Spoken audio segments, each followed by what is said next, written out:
Presence is the cure. It's the cure for our stress, our psychological suffering, our emotional struggles, our lack of clarity, and the sense of being pulled around all the time, not only by the external world, other people, events, but also by our own thoughts and emotions. The feeling of being trapped in our own minds, our own emotions, effectively tortured by ourselves at times. The feeling of being stuck in patterns that we can't seem to break out of or shift. Most solutions are temporary, are provisional. It's a sort of band-aid on an open wound. We try and fix ourselves, our minds, our emotions. We try and manipulate them. We try and suppress them. We try and somehow create some space. And we might succeed a little bit at times, but we find that we fall back to the same issues that we all share as human beings. There's only one cure for that, and that's presence. And more specifically, developing more presence as your baseline state, as the state that you're living from, that you're operating from. Until that state changes, other solutions are just temporary. Hello and welcome to the Presence is Everything podcast. I'm Andrew Popovic. I'm a doctor of Chinese medicine and I've trained in the healing and spiritual traditions of China, Tibet and the Amazon for over 30 years. My goal is to bring the knowledge and insight that I've gained over that time to people dealing with all the stresses and demands of modern life. In this podcast, I share the principles and practices that can genuinely shift how you feel day to day, your energy, your focus, your ability to stay calm when everything around you is chaotic, and your capacity to truly achieve your potential, not just in life, but as a human being, and to start enjoying your life rather than just getting through it.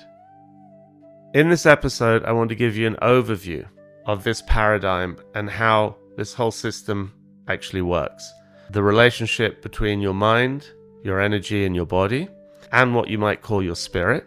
Why the ancient wisdom traditions place so much emphasis on developing presence, and how a mind governed by awareness rather than reactivity changes everything about the way you experience yourself and the world around you. Presence is the cure. But what is it the cure to? It's the cure to what ails us. And what ails us is our own mind. All the suffering we experience exists within our mind. When you don't enjoy something, when you're suffering, that experience is in your mind. However it's generated, could even be physical, you could have physical pain, but the suffering is in your mind, is in your thoughts and emotions. It's a reaction. And the same applies with all the stress, anxiety, depression, worry, regret, hope and fear that we experience day to day. It's all happening in the mind, in your own mind. All the emotions that disturb you, throw you around, they all happen within your mind. So the mind is what ails us. How do we escape from that? Well, we can't really, certainly can't by fighting against our own mind. That's a kind of cosmic joke, because when you try to fight your own mind, your own emotions, it's actually your mind trying to fight against your mind. And because your mind is your ego, a clever kind of con game is set up there, where you're lying to yourself that you're able to overcome these issues, these anxieties, these moods, these worries, these fears, all these emotions and thoughts, that you're able to overcome it somehow by doing something with your mind. It doesn't work. What I'm saying is that we all have this same problem, and we all try and fix it more or less the same way. Sometimes we try and escape from our own mind in sort of spiritual fantasy, or we escape with distraction, or we escape by feeling like if we just do this meditation or do that thing or this thing, it will change everything. Everything will be better. If we just go to the Amazon for a week or two, everything will resolve itself. Because what we come back to is our baseline state, our baseline reality, which is that we're trapped in the mind. We're trapped in our own mind and emotions. And we're trapped in our own mind because we identify as our mind. The mind is the ego. Your entire sense of self-existence is the mind. The mind is the self-existence, or the sense of it. So, just like you can't pull yourself up into the air by your own bootstraps, you can't overcome this trap, this prison of the mind, with all its problems, with all its negative emotions and thoughts, by trying to somehow fiddle with it, to somehow manipulate your own mind, or do something to make yourself feel a little better, which of course can work for a little while, but it's not going to shift or cure the fundamental problem. That's why I say presence is the only cure. And the reason is that presence doesn't belong to the mind. Presence underlies mind. It is the nature of mind. It belongs to awareness, to consciousness. So the only way to basically escape the mind without artificially trying to suppress it or something like that, which only backfires, is to be able to literally step outside of it and above it, in a sense, to use a sort of visual analogy, into presence. Presence is a higher level of awareness, of consciousness, than the limited thinking, anxious mind. At the same time, presence pervades the limited thinking, anxious mind because it is part of the nature of that mind. When you can be more in presence, you are less at the mercy of your own mind and emotions. And I say mind and emotions because we tend to separate the notion of thoughts and emotions, and they have a different quality and energy to them. But they both belong to the mind. So by developing your capacity for presence, which means to be in a state of presence, where the total, which means going completely beyond the mind, beyond concepts, even beyond time and space, with your experience, with your awareness, or what we could call ordinary presence, which is not at all ordinary, in fact, because most of us don't have it in any large degree.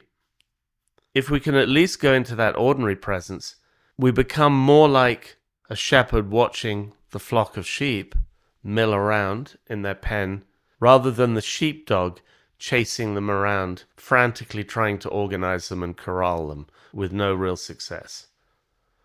Presence is the only cure because presence does not belong to mind. Ultimately, you can say mind belongs to presence, in that presence or awareness is the nature of mind, of consciousness.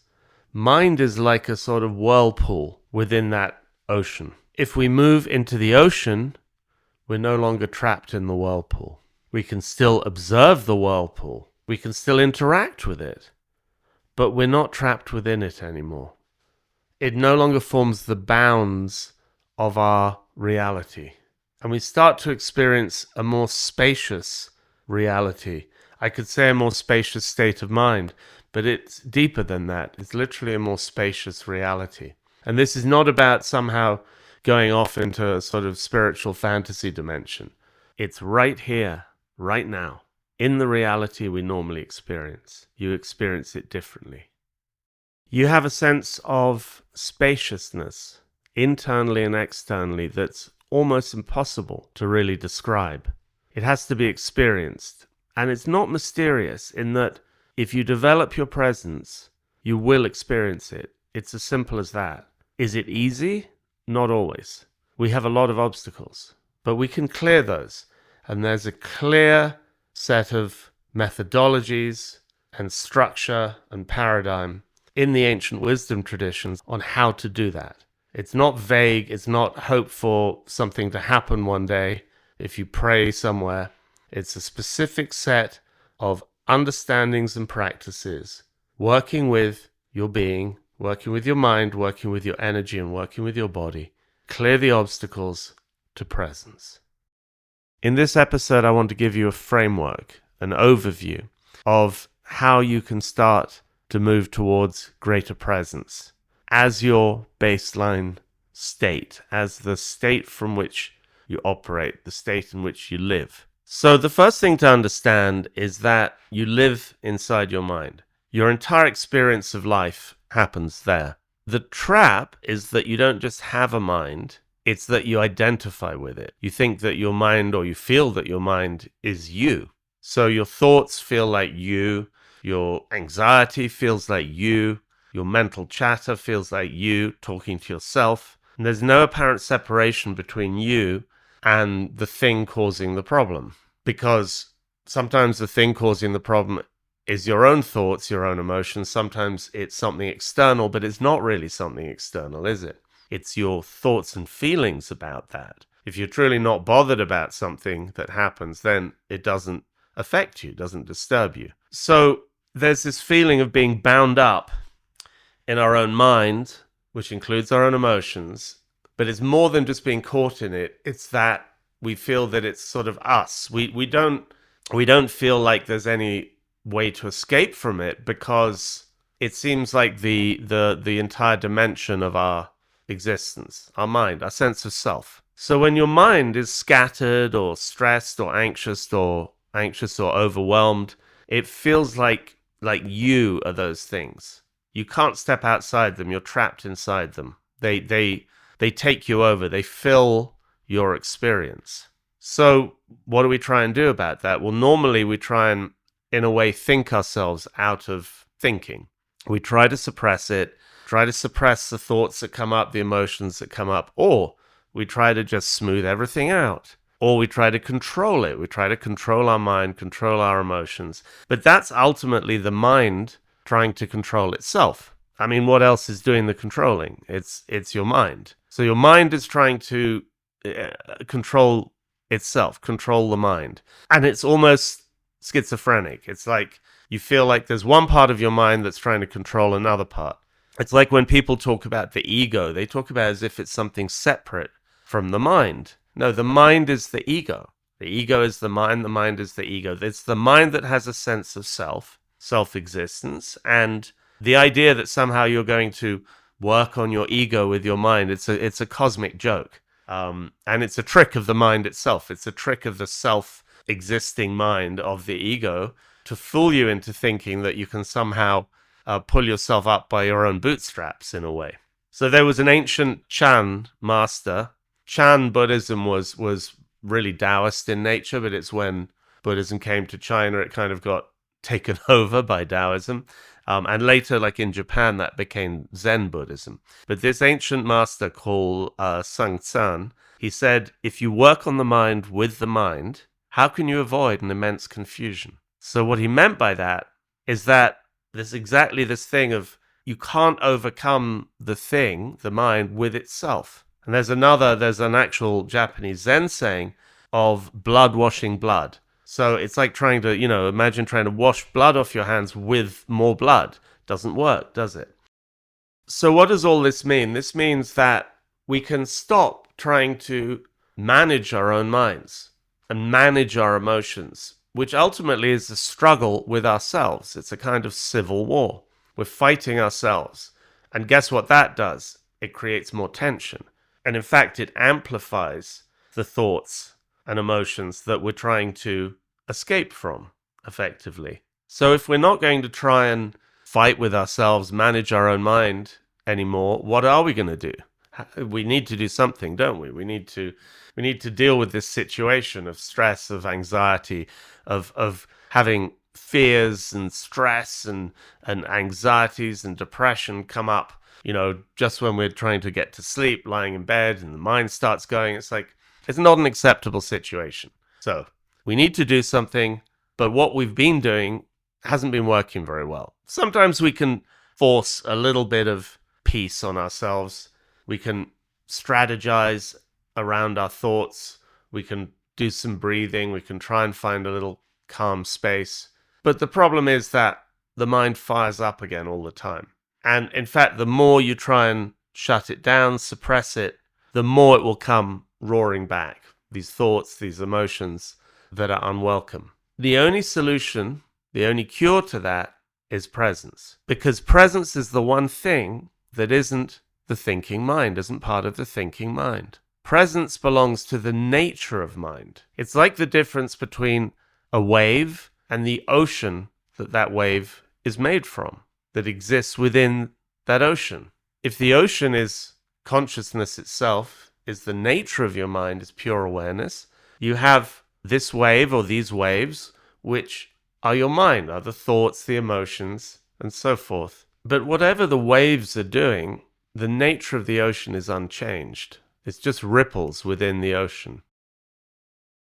So when we move towards presence, we start to step outside of this crazy mind, this anxious mind, this stressed mind, this sad mind, this angry mind, this hopeful mind, this greedy mind. We start to step outside it, but without trying to block it in any way. And we start to be able to observe the waves as they come and go. And when you start to do that, what you find is that the waves come and go, but they're not amplified and repeated again and again and again. So these loops of thought and emotion that we all struggle with happen less and less, and they have less force, and they happen less quickly. So when our thoughts are taking over, when they're whirling around in circles, generating more emotions, feeding more thoughts, feeding more emotions, and we're getting trapped in this loop, particularly, it tends to happen the end of the day. We're busy during the day. We have a grip on our mind, basically. We distract ourselves, get into bed, ready for sleep, tired, and boom, the mind goes crazy. It just activates, and these loop thoughts happen, particularly anxieties, fears, sadness, worry, whatever's dominating at that time takes over. The fact is it was actually suppressed during the day. And that suppressed mental and emotional energy now bubbles up with extra force. It's been under pressure. And what can we do in that moment? Well, there's techniques we can do to try and calm ourselves. And, I'll be teaching those techniques. But ultimately, if we can develop presence in general, if we can go through the day with more presence, then instead of subconsciously and silently suppressing these thoughts, these emotions, these worries, these sadnesses, these anxieties, we can observe them as they arise and let them dissipate again. And we're not creating this pressurized situation that then takes over when we have a moment of stillness. And that's a common theme people talk about. Many students and clients of mine have said, I find it really hard to meditate. And what's happening often, partly it can be they're trying to manage and manipulate their mind too much during meditation. But a big part of it is that they've subconsciously been suppressing everything the rest of the time. And when they sit down to meditate and they leave a quiet space, it all bubbles up like crazy, just as it does when you lie down in bed ready to go to sleep. So if we can govern our minds with presence, with awareness, throughout the day in a gentle way, we find we'll get to the end of the day or get to a quiet moment, and there isn't this latent pressure that's built up there. Plus, in that moment, as stuff comes up, if it does come up, we're able to observe it with more neutrality instead of being so caught up in it. We're able to surf the waves of the thoughts and the emotions rather than get dumped on by the wave and get churned underwater. This is why presence is the answer. This is why presence is the cure. Because presence is not the mind, not the thinking mind, not the mind of thoughts, emotions, ideas, anxieties, regrets, memories. Presence is simple awareness, pure awareness, ultimately totally pure awareness, pure consciousness. And then we're stepping into the spiritual realm. It is harder to step into that state of being, even though it's inherent to you, because the mind is so strong. It has a very strong hold on us. But we can cultivate a more ordinary type of presence, which is still incredibly powerful. And that can also lead to that total presence or non-dual presence. But this ordinary presence allows us the freedom to step aside from the mind to a certain extent. An analogy often used in the Tibetan tradition is it's like a farmer watching his sheep. Not in the pen with the sheep as they mill around, getting bumped around, but just standing outside of the sheep pen and watching them do their thing with no real stress or tension about the movement that's going on. So just relaxed, enjoying the flow of movement, of energy, and not caught up in it, not drawn into it, just able to observe and enjoy that flow of energy. And believe it or not, we can start to actually enjoy the flow of our thoughts and emotions, even the bad ones. Sometimes they're actually funny when you're not so caught up in them. We can see the irony in them. We can see the stupidity in them sometimes. And it's actually funny. And even the heaviest ones, we can acknowledge them with kindness and love as being part of ourselves and not hate them, not fight them, because we no longer feel so threatened by them. So we're able to accept ourselves more deeply. We're able to accept that part of ourselves that is these thoughts, these emotions, whether they're regrets, anxieties, fears, hopes, even happinesses, letting it all come and go like waves in an ocean. So presence is the only thing in this context that isn't part of the problem. And that's why we need to start to move towards it. And what I'm going to show you in this podcast is a framework for how we do that, how we can gain greater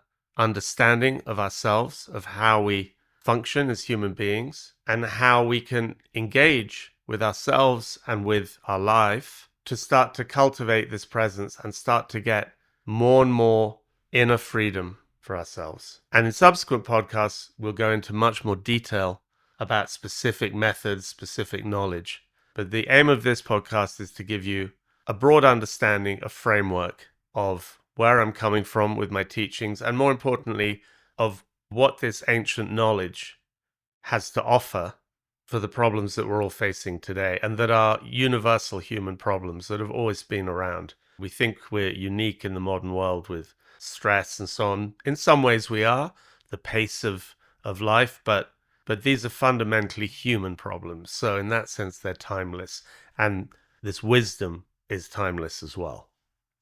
So why don't we just have this presence all the time?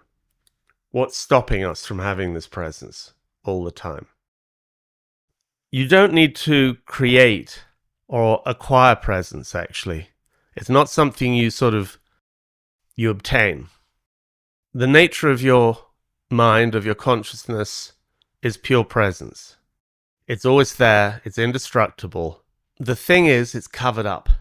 So it's not something you need to build, create, or even go and find. It's about removing the obstacles to it, removing what's blocking it. And this is really important because people often think they need to do something to achieve it.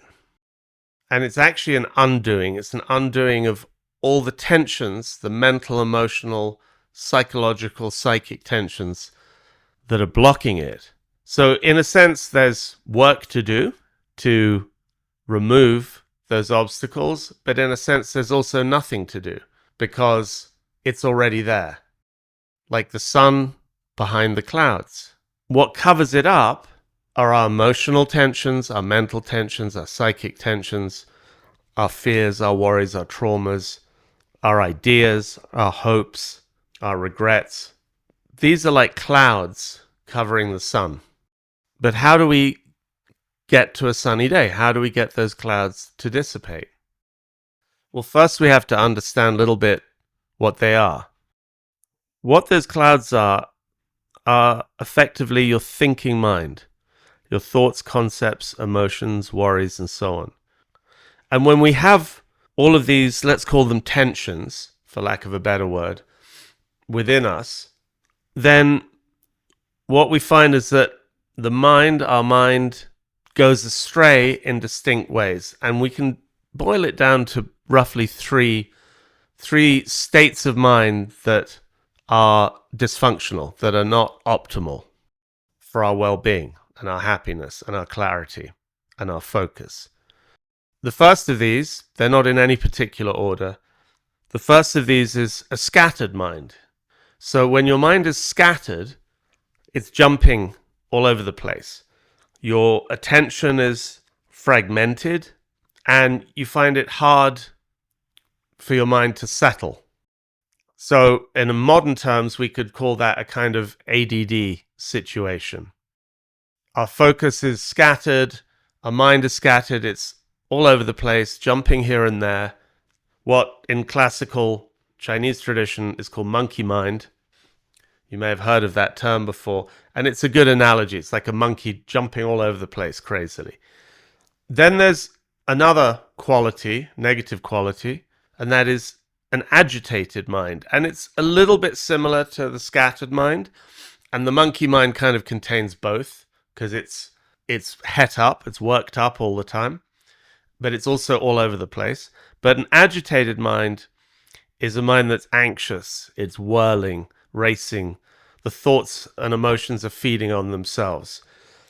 So it's a little bit different from scattered mind, because it might not actually be very scattered at all. It might be all too focused, but focused on negative thoughts or negative emotions, going round and round and round and round the same central point. And we all know what agitated mind feels like. It's anxiety. So that's an epidemic in modern life. And it's very easy to fall into a loop of agitation mentally, especially when there's anything that is fear-based in your life, causing fear, worries about the future, issues with other people, relationships or work, worries about health, whatever it is. That starts off this cycle, this loop of agitation. So we have a scattered mind, we have the agitated mind, and then we have the dull mind, dull or blocked. And a dull state of mind is foggy, it's heavy, it's sluggish, feels like wading through treacle. And in modern terms, the phrase we use for that is brain fog. So a lot of people complain about brain fog. That is a mind that is feeling dull, sluggish, weighed down, obscured. Sometimes people ask me, can you have all three together?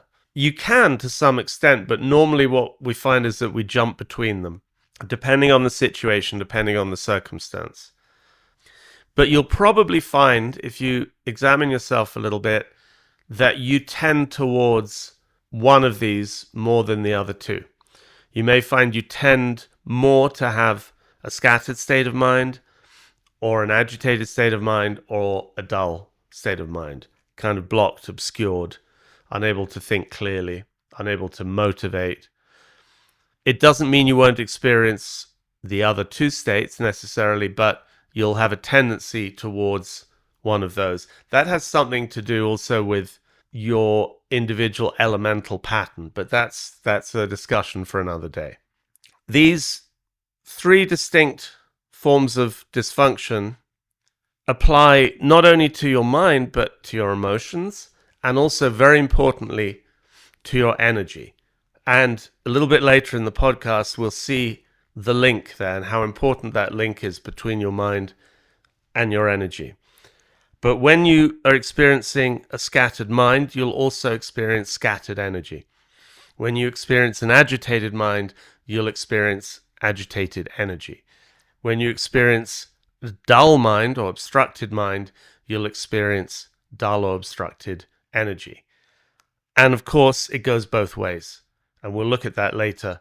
Your energy, when it's in that state, can cause your mind to be in that state. And they can affect each other in a feedback loop. And we're going to look at how you break out of that feedback loop. So these, in a way, they're different problems. They have different qualities to them. They're different energy states underlying them. But whichever state, negative state we're in, of those fundamental three, your presence is still there underneath all of them. It's not lost. It can never be lost. It can only be blocked or obscured. And these states of disorder in the mind, in the emotions, in your energy, are the very things, they are the clouds. They're the very things that are blocking the sun, blocking your presence.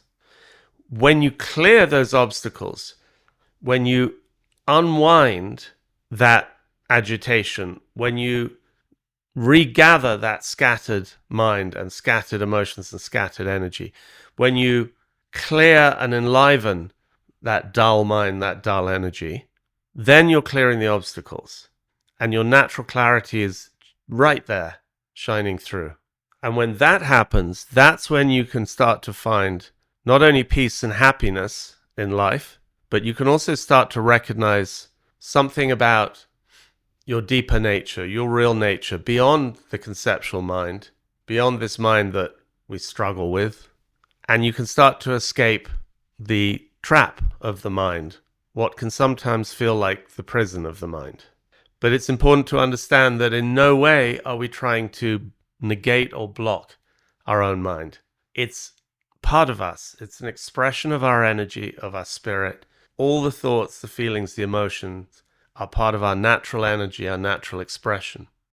So it's important to understand that right from the beginning, that we're not talking about somehow running away from, escaping, negating the mind, the emotions, and including the negative thoughts, the negative emotions, the negative memories. What we're seeking to do is to step into a state of being where we have this presence that can watch them and almost enjoy them like waves in an ocean.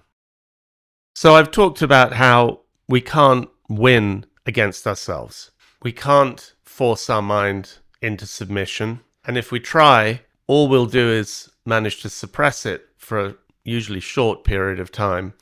And then it will just come, all that energy of thought, emotion will come roaring back up, and it will blow up in our faces probably at 3 a.m. with a wave of anxiety and looping thoughts. But it's important that we find that out for ourselves, whether that's true or not, whether we can actually force our mind into submission. And one of the simplest ways to find that out is to try to stop thinking. And this is very important because the nature of your mind is that it has a natural flow of energy, of thoughts. Thoughts are something that flow continuously from the mind. Yes, with spaces between them, but they flow continuously. Some are very obvious thoughts. You're very much aware of having a particular thought, but sometimes it's a subtle level of thought. It's a thought about having thought or not having thought. That itself is a thought. Truly having no thoughts is a very different state from not actively thinking about something. If you're aware and saying to yourself, oh, I'm not thinking about anything, you are thinking about not thinking in that moment. That is a thought in itself. So we really don't want to obstruct the natural flow of the mind. We're going for this thing called presence instead. We're sidestepping this whole idea, this whole strategy of manipulating our mind, playing with our mind. So take a moment, get comfortable, and then we're going to start a timer, and we're going to, for 60 seconds, try to have absolutely no thoughts. Not even a thought about the fact that we're doing this exercise, or that we're listening to the podcast, or how many seconds have elapsed, or literally no thoughts. Do not allow your mind to have a single thought of any type for 1 minute. Let's give it a go, starting now.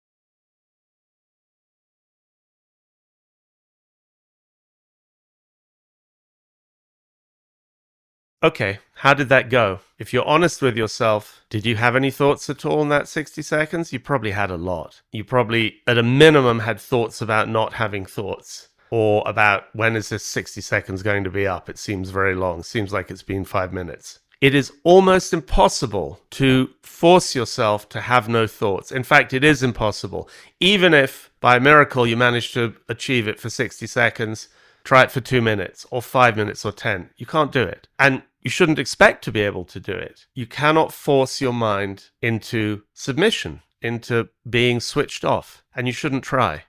So what this should tell you is that the whole idea of trying to manipulate your thoughts and emotions to achieve a calm, happy, free mind is a losing game. It's completely pointless, and in fact, it's highly counterproductive.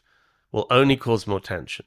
Here's another little exercise you can do in your own time. Next time something's going round in your head, you have an issue at work, at home, in your health, something in the past is bothering you, something in the future you're worrying about, whatever it is, but something that's going round that's bothering you, tell yourself that you will not let it enter your mind at all for the next 8 hours. It will just not enter your mind for the next 8 hours. Give it a try and see how it goes.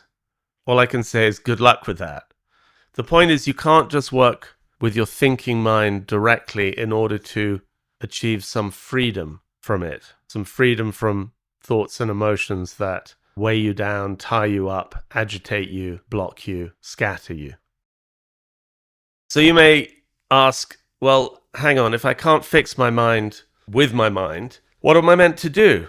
Like, you talk about presence, but like, where do I find it? Where is it? I can't find it. This isn't helping. How do I achieve this presence, if that's the answer? You work with your energy. That's how you get closer to presence. That's how you start to get the clouds to dissipate so that sunshine of presence can start to come through. What do I mean by energy here? So in the ancient wisdom traditions, there's a very complete and detailed understanding of energy. It's not something vague and woo. And there's different levels of energy that relate to different aspects of your being. But fundamentally, you have 3 key parts or aspects of your being as a human being. You have your body, your physical level, your physical existence. That's obvious. You have your mind, which is obvious because you have awareness, consciousness, you feel, you think, you see. You have a mind. Mind and body do not seem to be the same at all. And they're not. They're not ultimately separate from one another, but they manifest in completely distinct ways. But there's another aspect that sits effectively between your mind and body, and it is the interface, the go-between, the pivot between mind and body, and that's your energy. And it's not well understood in Western culture. In fact, it's ignored or even rejected actively a lot of the time. And it's not well understood in sort of so-called New Age culture in the West either. There's very vague ideas and feelings around energy. Great that it's acknowledged as a level of existence, but we need to be a little bit more precise and to understand it more concretely in order to actually work with it within ourselves to help achieve a state of clarity, freedom, and also health and vitality that we'd like. So body, energy, and mind are not separate compartments, really. They interact constantly. What happens in one affects the others. But above all, energy is this medium through which mind and body interact. It's not the only medium. Of course, we have physical, chemical signaling. We have electrical signaling in our body, in our brain, and so on. But there's another level of communication, which in a future podcast, I'll get into a lot more, and we can start to link that into modern thinking and discoveries in quantum physics and so on, and the nature of a field that's a real field called quantum biology. But just for now, let's just understand that a major interface between your body and your mind is your energy. Your body affects your energy affects your mind. In turn, your mind affects your energy, and your energy affects your body. So it goes both ways, up and down the chain. They're in a continuous loop with each other, and energy sits in the middle, connecting body and mind. But energy also has its own place, its own function as part of your being. So a lot of approaches to stress and performance either work only with the mind on a cognitive level, or sometimes work with the mind and body in order to get a kind of nervous system feedback from the body to the mind. But almost none of them address the energy level, the aspect that connects everything, and that most people don't even know they can work with. This energy level of your being is not something vague or abstract. It's as real and tangible as your physical body once you learn to feel it, to work with it, to guide it, to shape it. Understanding exactly how these three aspects of your being interrelate, and especially how your energy and your mind affect each other, can really change everything for you. And the reason for that is that you can work with your energy much more directly and in a way that you cannot work with your mind. And yet you can have a huge effect on your mind, meaning on your thoughts, on your emotions, through working with your energy. It's a kind of secret key. So there's a great analogy in the Tibetan tradition for how energy and body interrelate. It's just a metaphor, but it's helpful. And that is, if you think of them as a horse and the rider. And in this metaphor, the horse is your energy and the rider is your mind. So how the horse behaves affects the rider, meaning how your energy is patterned, how it's behaving affects your mind. If it's agitated, your mind is agitated. If it's sluggish and dull, the mind is sluggish and dull, and so on. If it's scattered, jumping, running left, right, and everywhere, then the rider, the mind, is carried all over the place. And of course, it works the other way too. If the rider of the horse is agitated, if you've ever ridden, you'll understand this directly, then the horse will be agitated. If the rider is unsure of where they want to go, pulling the reins left, right, all over the place, the horse will be pulled all over the place, scattered. If the rider is sitting heavy and dull in the saddle, the horse won't feel like moving. So there's this constant feedback in riding between the horse and the rider. That's a pretty good metaphor for the relationship between your mind and your energy. And one of the great secrets of the wisdom traditions is that where your mind goes, your energy goes. Let me repeat that because it has profound significance. Where your mind goes, your energy goes. This applies at many levels of your energy, from the energy flowing through your physical body, what we call qi in the Taoist tradition, right up to the level of psychic energy. It's the basis of what you might call magic, but it's also, above all, the key to mastering energy work such as qigong, tai chi, internal martial arts, and healing, and also yoga practices like pranayama and so forth. Understand that principle if you're doing any energy work, and it will be so much more powerful. It's not just about the movements or the breathing. It's very much about the mind and the intent and the ability to direct your mind somewhere and have your energy follow it. So the horse and the rider metaphor applies there too.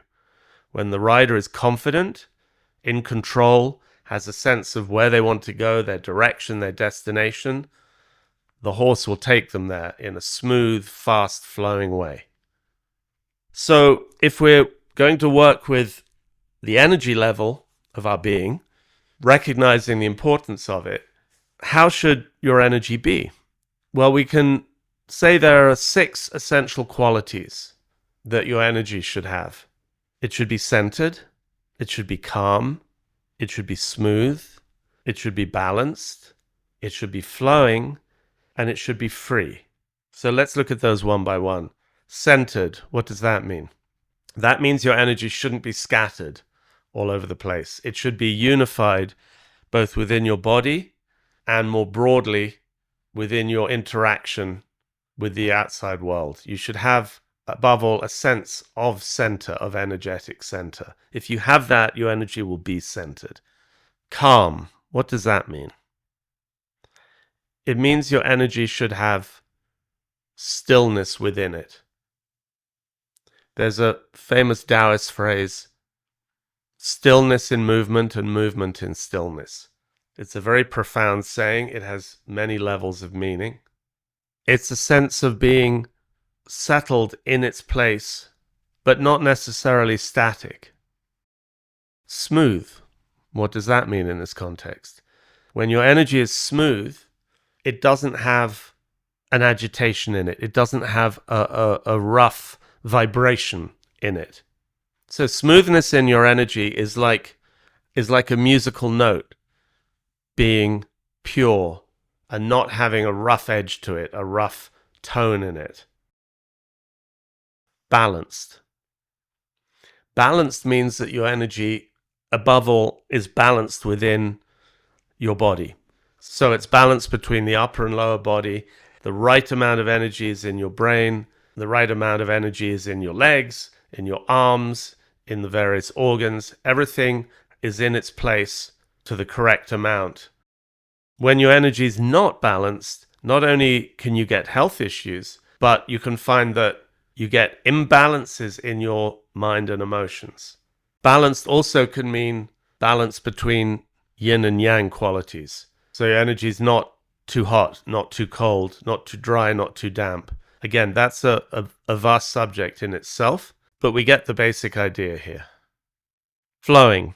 This is a big one. When your energy is flowing, it's not obstructed. And again, referring to the body, to the chi energy in your body, it means that you don't have major obstructions to the free flow of energy. Now, one of the things that can cause those obstructions, that lack of flow, are your thoughts and emotions, and particularly the emotions held in the body can cause the energy to gather, to block, or to stagnate in specific areas of your body, specific organs, depending on the emotions. When your energy is flowing, you feel loose and comfortable in your body. You also feel energized in a relaxed way that doesn't feel like it's going to burn out. And your mind and emotions flow naturally without any jarring. And this quality of how your energy should be, this flowing quality, is very important for your health. Because when energy is not flowing freely in your body, you get physical stagnation. You get stagnation of blood, of fluids, the nervous system, and so on. And all sorts of health problems can result. So this is a particularly important quality for your physical health as well as mental and emotional well-being. Fortunately, it's relatively easy to improve, both with normal exercise, but also with energy practices like Qigong, Tai Chi, yoga, and so forth. Anyone who's done any of these practices has experienced a change, an improvement in the flow of their energy. And the final quality of the six is possibly the most important at a fundamental level for your spiritual well-being and your overall happiness in life. And that is free. Your energy should be free. What does that mean? That means that your energy should be unrestricted, unbounded, not constrained. Your energy should have a sense of being able to expand, both within your body and through space. That there's a fearlessness to letting your field expand, to letting your energy expand, to letting other people experience your energy, that you're not making yourself smaller. And when your energy is freer, your mind is freer, almost immediately. So overall, when your energy has these qualities, these positive qualities, your mind naturally mirrors those qualities. And it becomes clear, becomes settled, becomes present. And not because you forced it to, but because the clouds start to dissipate, the obstacles are removed. So another way to look at the relationship between your mind and your energy, and one that's even more direct than the horse and rider analogy, is like the relationship between sound and air, or music and air, or between a radio station, what it's playing, the voice, the music, and the radio waves that are carrying that signal. Without air in a room, you can't hear any sound. You can't hear music. If you're in a vacuum, there is no sound. It's like that old movie strapline, in space, no one can hear you scream. Why did they say that for that movie? Because in a vacuum, there's no air, so there's no transmission of sound. Now, of course, sound can be transmitted through water, and it can be transmitted through solid objects, like Beethoven playing the piano when he was deaf with a stick connecting his head to the piano so he could feel the vibration. But it's still a medium of transmission. Without a medium of transmission, there's no sound, there's no music, there's no speech. So the music, let's say, is the information. The air is the medium. It's not just that the air carries that sound, but it's that the sound exists within the air. They're inseparable because the information exists within the medium because the medium is patterned by it. So the air is patterned by the sound in terms of waves of compression. It's the same with your energy in your mind, that your mind effectively consists of a field of information, of consciousness. And when it forms thoughts and emotions, in order for those thoughts and emotions to actually manifest in a way that you can experience, they have to manifest in your energy. Otherwise, there's no manifestation of the thoughts and emotions. So even the deepest, most subtle thoughts that you experience are actually information carried within the medium of your energy. So you can see that the relationship between your mind and your energy is incredibly intimate. They're inseparable at the level of thoughts and emotions that you can perceive, that manifest. So if in this analogy your thoughts and emotions are the music, your energy is the air that carries that music, that contains it, then what happens if that air, that volume of air is disturbed?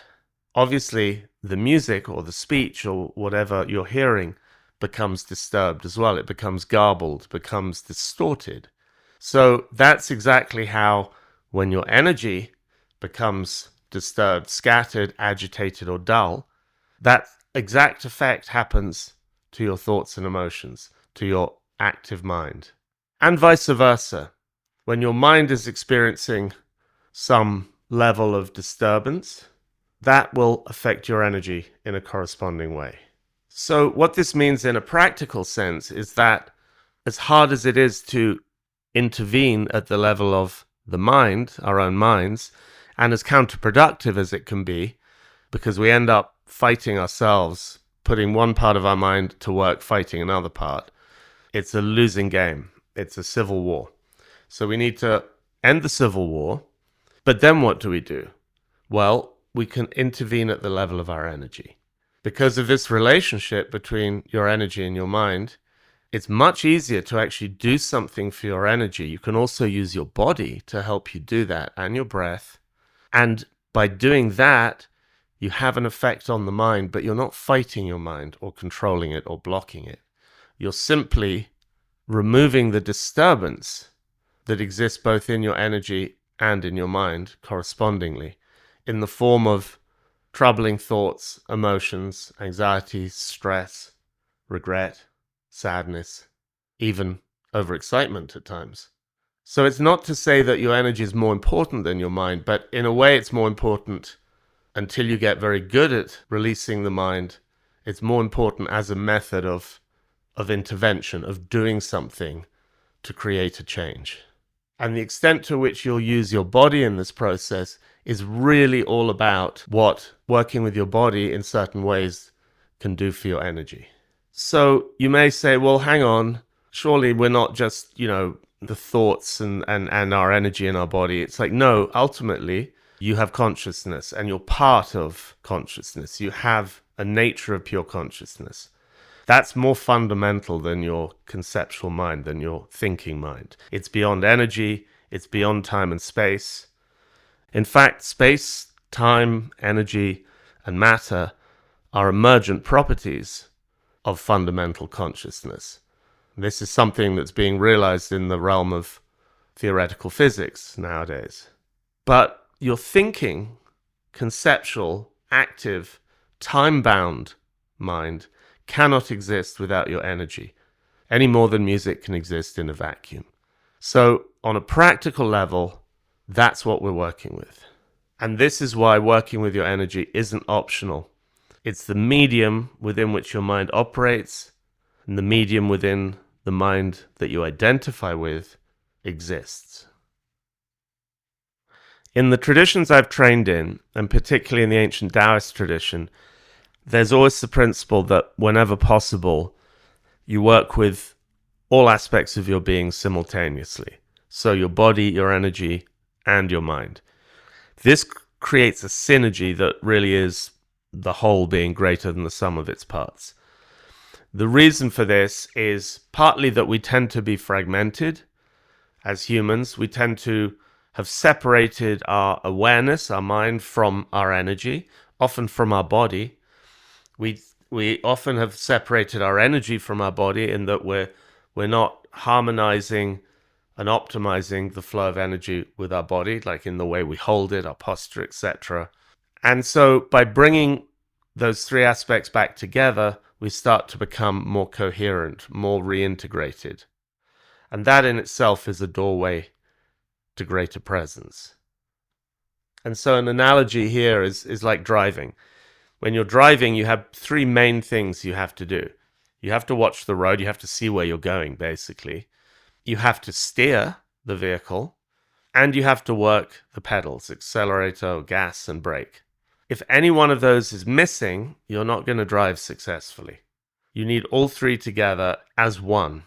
So just like that, in terms of getting your car to where you need to get to, getting to your destination, if we want to get to a destination of greater vitality, clarity of mind, focus, happiness, inner peace, all those good things, we really need to work with all aspects of our being at the same time.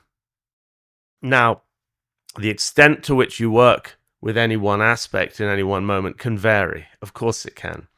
If you're doing a particular practice that is working with the body very strongly, then that seems to have an emphasis.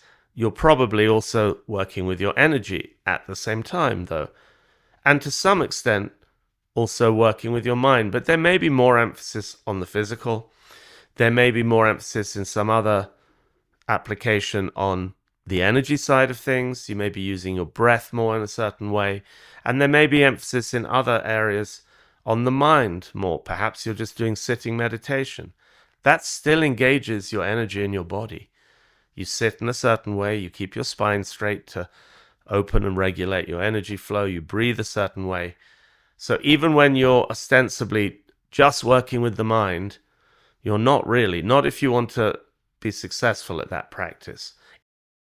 So it's very important to understand this, and particularly in the practices that I teach, there's this principle all the time that to some extent you're engaging all three aspects of your being simultaneously to get the maximum effect, the maximum benefit. We're all short of time, we're all short of energy, so we also need to get, as the saying goes, the biggest bang for our buck. You know, we need to get the most benefit out of every minute we do something and the energy we put into it. And this synergy is very important to bear in mind, because when we work with all three aspects of ourselves, of our being at the same time, our body, our energy, and our mind, we get the maximum benefit from the practice we're doing. And when you get benefit, you're encouraged to continue on that path, and you get more and more freedom, more and more vitality, more focus, more clarity, more regulation of your emotions, better sleep. It doesn't mean you have to overanalyze whatever you're doing. If you're doing an energy work practice that I teach, you don't have to sort of calculate what percentage of body, energy, or mind is engaged. It's not like that. It's simply just to have that background awareness and understanding. And maybe sometimes, if you're doing, let's say, movement with breathing, to also think, hang on, what's my mind doing right now? What should my mind be doing? How would I use my gaze, for instance, to work on the level of mind at the same time as energy and body? So a little note here as well about the body specifically. There's a tendency, particularly in the West, in New Age movements, shall we say, to focus on what I sometimes call spiritual escapism, to focus on trying to have some transcendental state or experience in the mind, maybe trying to create some sort of energy feeling, maybe some ecstatic energy feeling, All of that is fine, but to be honest, it's more like entertainment. If you really want to enter transformation, if you want to shift your baseline state, if you want to develop real stable presence, you have to come down to earth and work with what's real and concrete. And there's nothing more real and concrete in our present experience than the body, than our physical body. If someone says, "Oh, I'm going to hit your energy," you're probably going to laugh or not be too worried. If someone says, "I'm going to call you a bad name," well, it's not pleasant, but it's not terrifying.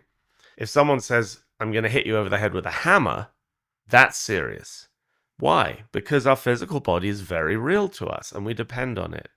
So your energy flows through your body. Your body is a container for both your consciousness to some extent and your life force and your energy flows through your body in specific ways. We can call the energy that flows through the body qi, and you may be familiar from acupuncture concepts, Chinese medicine, that there's channels that this qi flows through, it transforms in certain points. So your qi, your energy, is very dependent on your physical body, on the state of your physical body, both your physical health and also, very importantly, how your body is aligned and how you carry yourself. Because there's natural alignments that allow your energy to flow well, to flow freely, smoothly, calmly. And then there's misalignments that cause your energy to block up or become more agitated or flow the wrong way. For instance, flowing up front of your body into your brain. That's an experience most people have had when they've got very anxious or even very angry. So that's a counterflow of energy that's not healthy. And the way we hold our body, our posture in particular, and the way we sit all day in front of a screen, it can have a huge effect on your energy. And as we've already seen, whatever happens to your energy happens to your mind. So the physical body, your physical body, is not an afterthought. It's in fact the starting point. And in the Taoist tradition of energy work, of Qigong, Neigong, of internal martial arts, all the practices start with physical practices. They're not only physical, you're working with your energy, you're working with your mind, but they're very much physical in terms of standing practice, alignments, movement practices in specific ways. And the reason for that is, unless we sort out that level of our being, the rest is very hard to heal, to balance, and to upgrade. So we need to address that physical level of the body in order for our energy to be the way we'd like it to be, and for our mind to be the way we'd like it to be.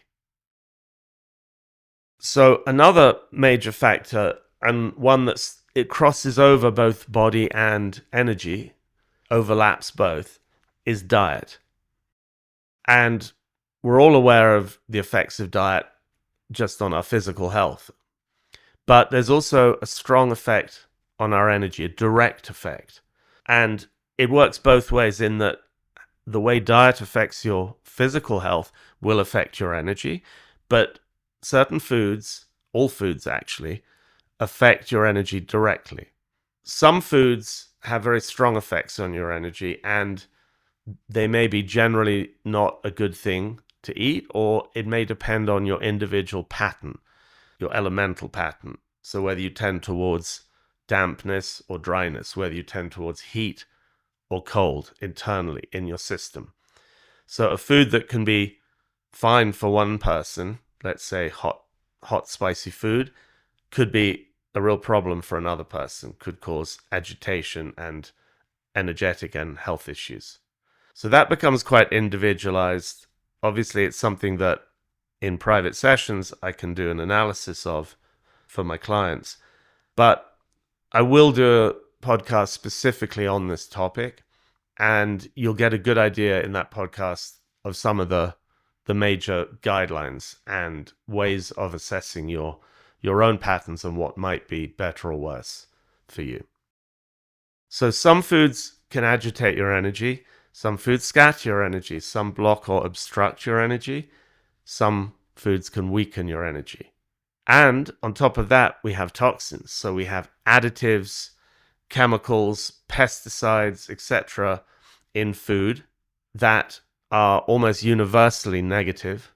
And as well as affecting your biochemistry, affecting you physically, they often have direct energetic consequences. Again, that's something I'm going to be tackling at greater depth in the future. The main thing to understand, and this is just an overview here, is that what you consume directly affects your energy as well as your physical body, and that affects your mind. It's all connected.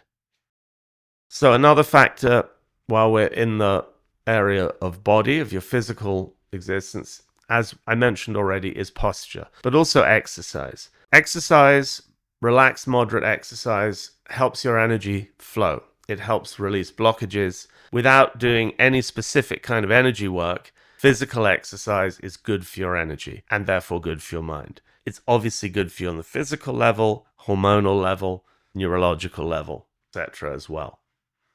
So another area for the body that's hugely important is posture. It's a huge factor in the health of your energy.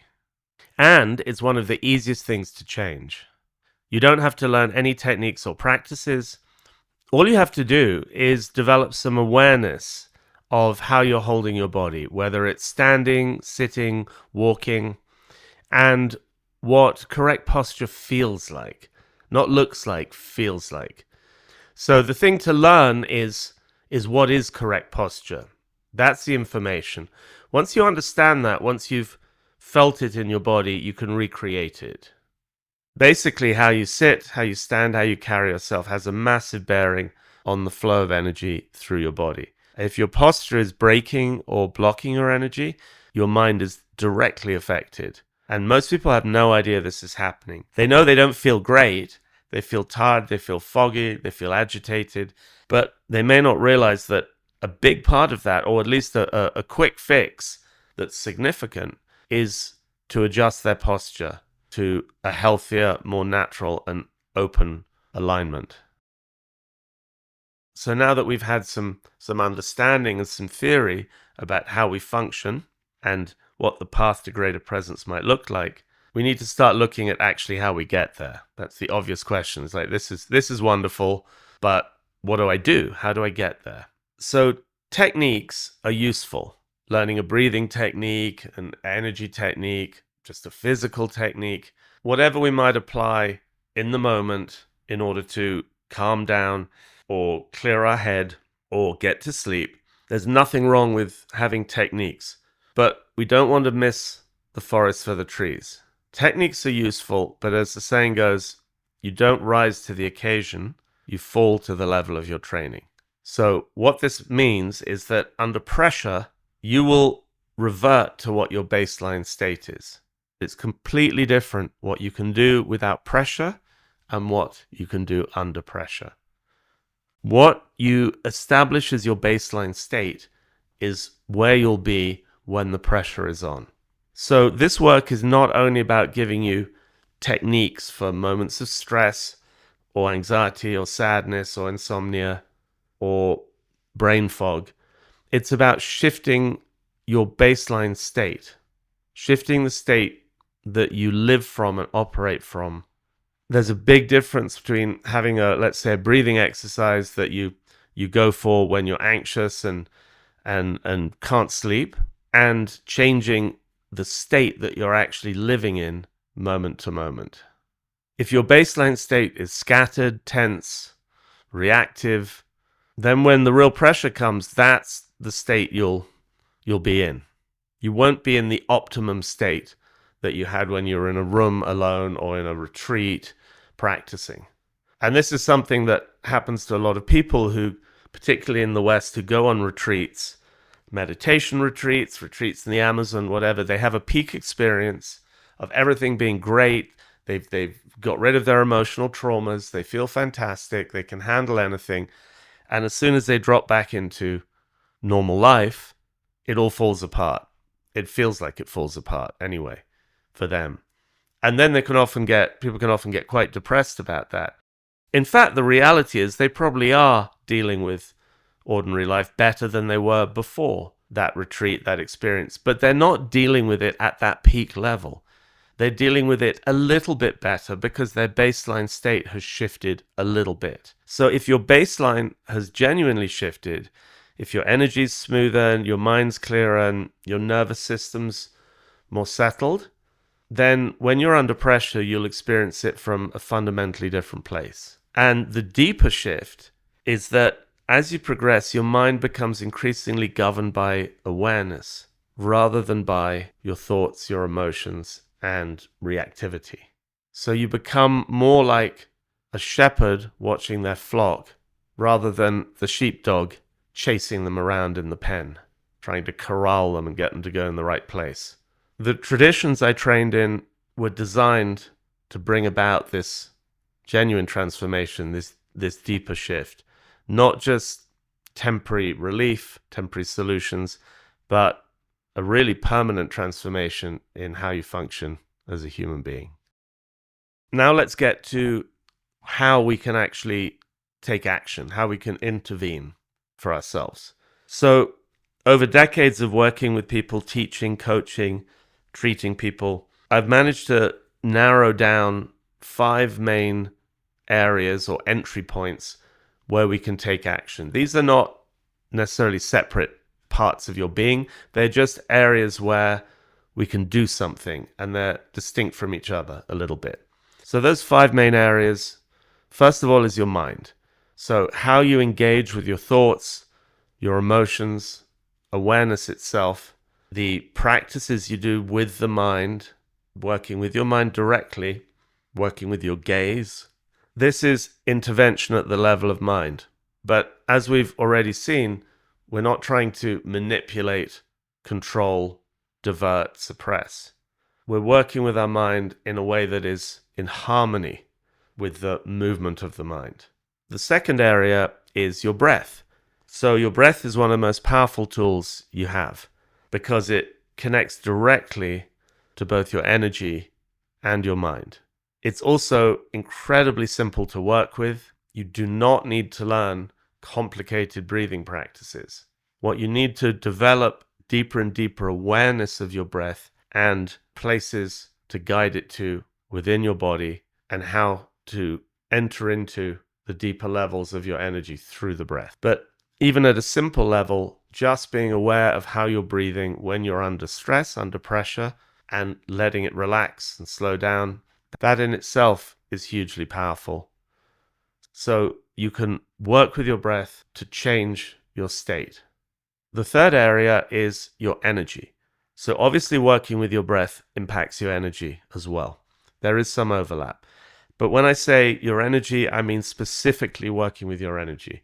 So that encompasses Qigong, Tai Chi, yoga practices such as pranayama. It's working directly with your energy system, usually using physical movement or postures as well, usually involving the breath and the mind too. But it's with a focus on doing something beneficial for your energy. It has its own particular quality.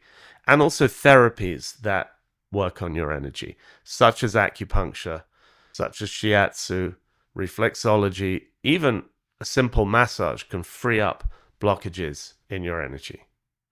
And then the fourth one is your habits and lifestyle. So this is a broad area. This is basically the things you do. This is what you do on a daily basis, whether it's your sleep patterns, the kind of work you do, the kind of work hours you have, the kind of relationships you have with friends, with family, romantic relationships, sexual relationships. I think we can all acknowledge that relationships have a huge effect on us.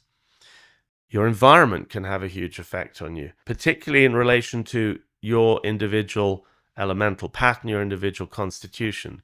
Certain environments will be better for you, certain environments will be worse for you. That can be individual, but also generally some environments are healthier than others. What you do for recreation, whether you smoke, whether you drink, whether you take drugs, that affects your energy and your mind and your body. Understanding how and to what extent is important. Exercise, physical exercise, your exercise regime, how much or how little you exercise, what sort of exercise. Obviously, as we've seen, that's important too. So there's other categories as well within this, but your habits and your lifestyle encompass those influences, those factors. And some of those factors will be of not much importance for you. Others, a change might make a big difference. And it's very personal. It's discovering what's healthy for you or what's less healthy for you.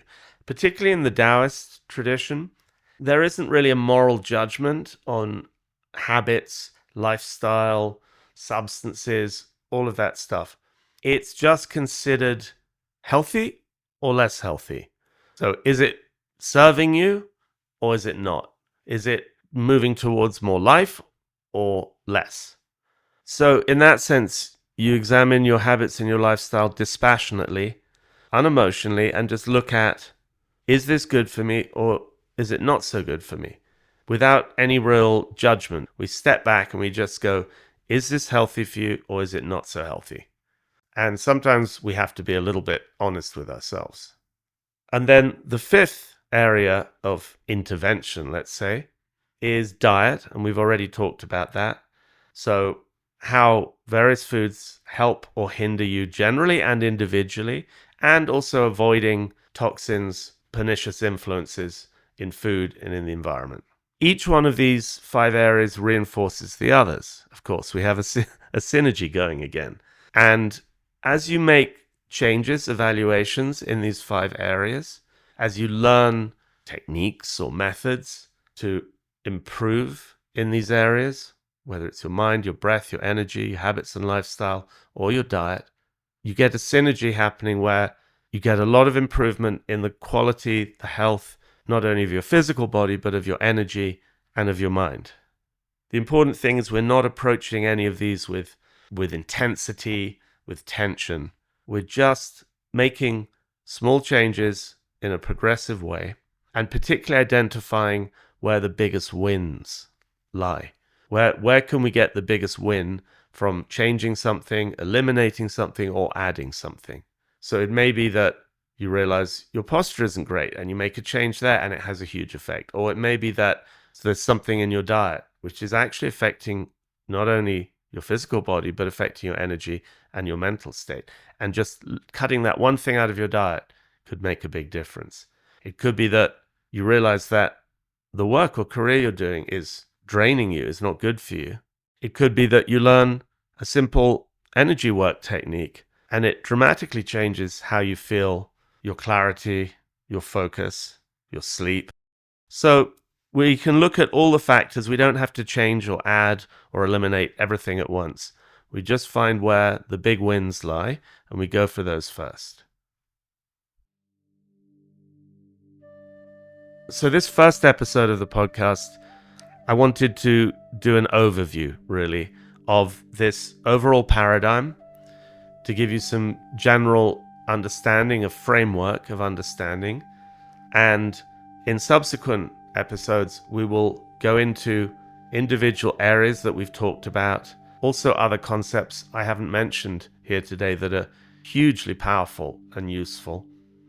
But if you take away one thing from this episode, it's that presence is the cure. Everything I've shared in this podcast is aimed at helping you clear what's in the way so you can experience life from that state of freedom and clarity. This is the foundation. Everything builds from here. In the next episode, we're going to look at an idea that you might find quite radical. And that is that the best thing you can do with your mind is to leave it alone. Just leave it be. So if you want to catch that episode, make sure to subscribe to the podcast so you'll know as soon as it drops. You can also follow me on Instagram, where I share practices and teachings that don't make it into the podcast, and I give a heads up on what's coming. And one last thing, there's a free breathing meditation masterclass on my website. Just go to andrewpopovich.com and you can start today.